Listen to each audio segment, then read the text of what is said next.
Welcome to the show where we share the stories of the many who intersect with our healthcare system but are rarely heard from. My name is Kevin Poe, founder and editor of Kevin MD. Rate and review the show at kevinmd.com/rate. Subscribe at kevinmd.com/follow.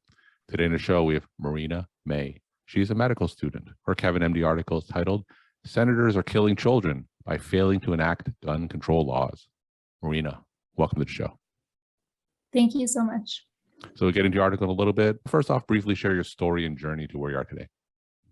Sure. I'm a fourth-year medical student at the University of Miami. I'm getting my dual degree. So along with my MD, I'm also studying for my master's in public health. I've always been very interested in public health. It's kind of what keeps me grounded and what inspired me to go into medicine in the first place. So it's been really rewarding to see kind of the broad reach and impact it's had on people's lives. I definitely say my upbringing shaped that appreciation for public health. I grew up in California, San Francisco Bay Area. So I've kind of seen the role that public health can have as a catalyst for change. California's really been at the forefront of public health initiatives, whether that's tobacco control, food safety, climate change. So I've been very fortunate to have that shape my viewpoints.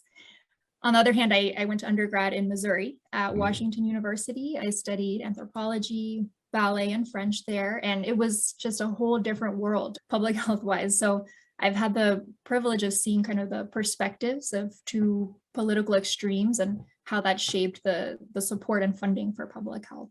Well, tell me about that contrast that you mentioned. You did undergraduate in Missouri and you grew up in the San Francisco Bay Area.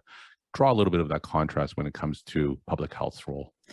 Definitely. So in California, it feels like saturated in the culture here. So it's kind of people have a similar mindset. The funding is there, the support is there.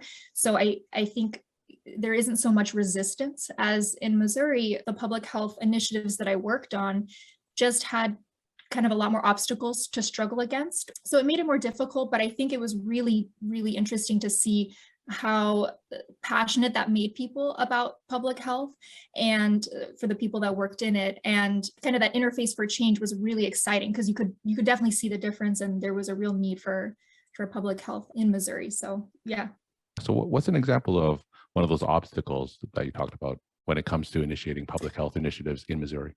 For example, I worked with this group called Club Chips, and it was a youth performing arts group, and we would go to different schools and perform kind of public health skits that they'd made up. So it might be rap or a small drama skit or a song, and it would be within the community and get that kind of public health message peer to peer from these high school kids performing to their own peers. And just some really, really cool projects, but every year their funding went down and it just made it harder and harder. And the fundraising took up a bigger part of the time that these kids were supposed to be creating that public health material. So it just kind of drew focus away from it, but they were still able to get their message across. It just was a little harder. All right. So let's talk about your Kevin MD article that you wrote back in May. It's titled, "Senators Are Killing Children by Failing to Enact Gun Control Laws." Now, for those who didn't get a chance to read our article, just briefly walk my audience through it and share the story of why you decided to write. Yeah, of course. So given my background and that I'm studying for a dual degree, I've kind of gone through medical school trying to be aware of the public health issues around me and how they might manifest in the clinical setting. And I think gun control is a great example of a public health crisis that shows up repeatedly in the medical setting. So back at the end of May, I was doing a rotation in the pediatric emergency department. I was taking my dinner in the break room and the news came on about the mass shooting in Uvalde, Texas. And I was horrified, stepped back out into the ED kind of with a pit in my stomach, hoping I wouldn't be too distracted to finish the end of my shift. And I was immediately called over by this mother whose infant had come in earlier in the evening with respiratory distress, and I'd been following her. So I rushed over, assuming, hoping nothing was wrong with her infant. But she in fact wanted to talk about the shooting. You could just see how much fear and despair she was feeling. She was worried about sending her 5-year-old child to kindergarten the next day.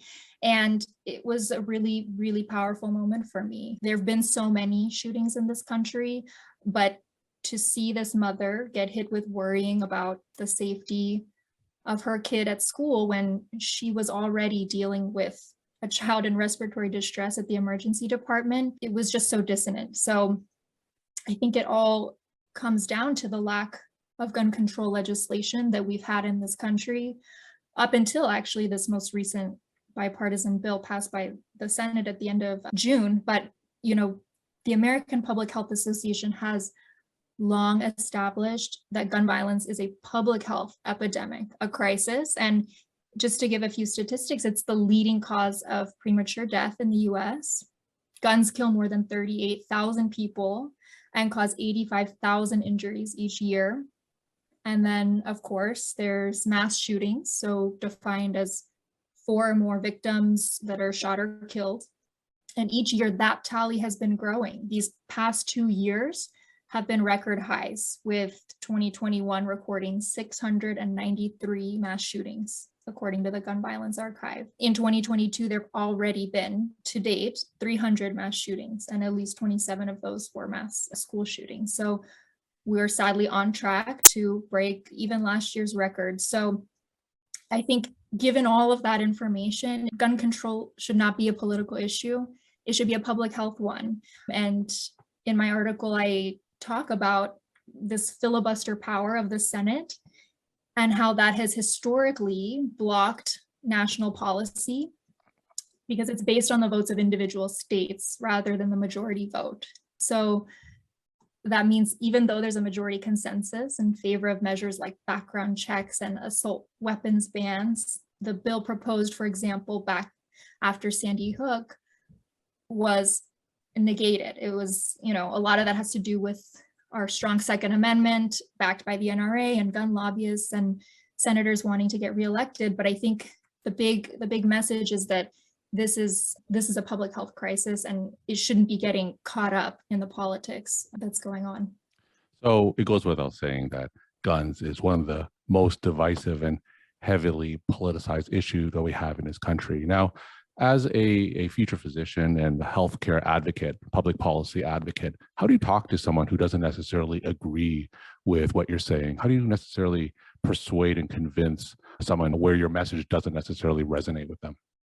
I think that's a really difficult conversation to have with somebody. And personally, I want to go into pediatrics. So that is a conversation that needs to happen with a lot of parents because guns in the home are responsible for a lot of unintentional shootings and injuries for children. So I think, the number one thing is to try to remain non-judgmental. Otherwise, there's going to be no perspective sharing or common ground. And then just to provide facts in the setting of child safety, because I think people are really on board when kids are in the mix. Kids are some of the most vulnerable in our society. And I think that's part of what got this bipartisan bill passed in the Senate, is that people really just are horrified when they hear about children getting caught up in this unintentional violence. And so I think just reminding parents that it's not about encroaching on your rights.